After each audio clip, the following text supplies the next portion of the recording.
how do you view this mixed messaging right now? And is this really just part of negotiating with the United States, based on your experience as a former ambassador to that country, sir? No, it's absolutely. I think it's just part of negotiating with the United States, and the mixed messaging is part of their effort on occasion to create narratives. And at that time, some of the messaging that was coming out also from President Trump had not been very positive. And although the mixed messaging was coming, you could see that both governments were simultaneously making an effort to keep the relationship stabilized.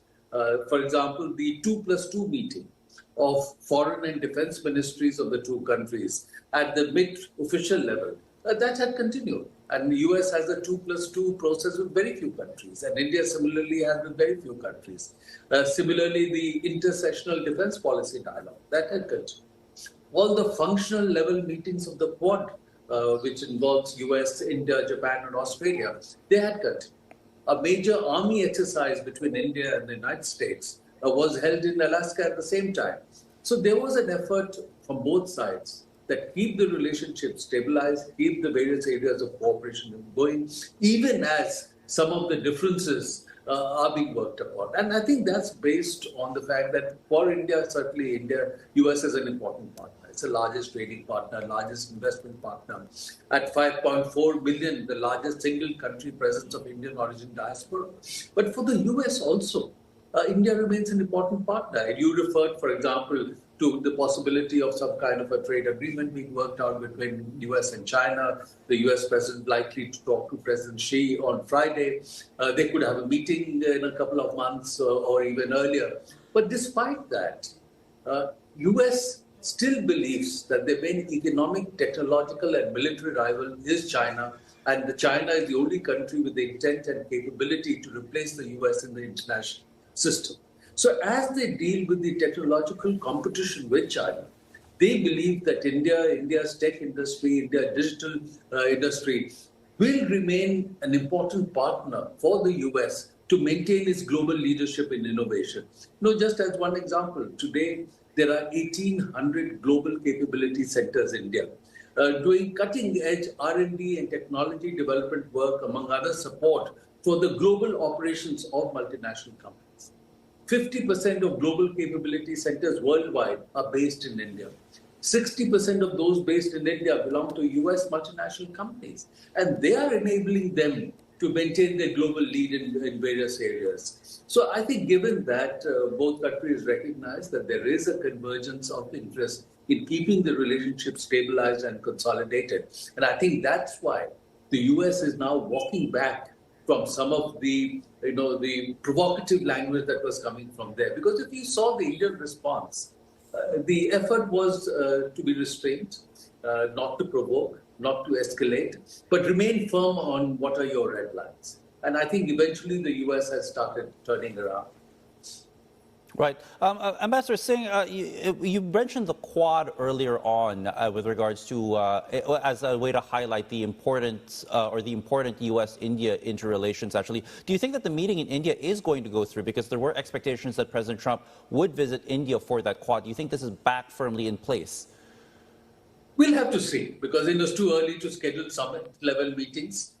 It could happen next year, but that doesn't matter. But I think the Quad process is very much continuing. So that's the thing to note. And as the positive messaging creeps back in the relationship, I'm sure they will be exploring the possibility of scheduling at some time a Quad leader-level summit. Because again, you have to recall that the Quad process, which had been started in 2004, when India, Japan, US, and Australia had responded to the tsunami in Indonesia at that time, had stalled after 2007. And it was in the first Trump administration in 2017-18 that the Quad process had been reactivated.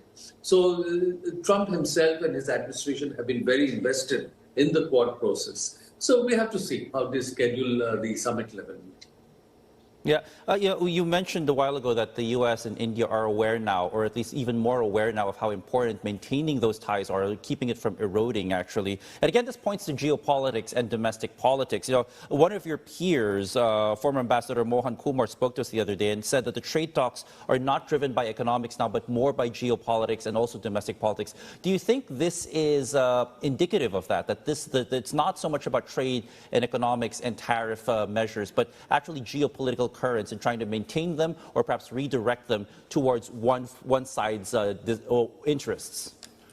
No, absolutely. I think trade has always been partly economics and partly politics. And as everyone knows, that the US is trying to reorder the global supply chains because they believe that in the process of globalization that had taken place since the 1990s, and especially after China joined the WTO, and that process was driven by the United States, but that eventually it has not worked for them.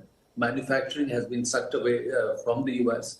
China has 18% of global GDP, but 32% of global manufacturing value added. So with that kind of concentration and the kind of trade deficit US has, budget deficit US has, which it now believes is not sustainable, they want to reorder the supply chains. And I think what has happened is that while India and the US started discussions on a very substantive bilateral free trade agreement, some of the other partners of the US, as US has described it, came in with unilateral concessions to the US.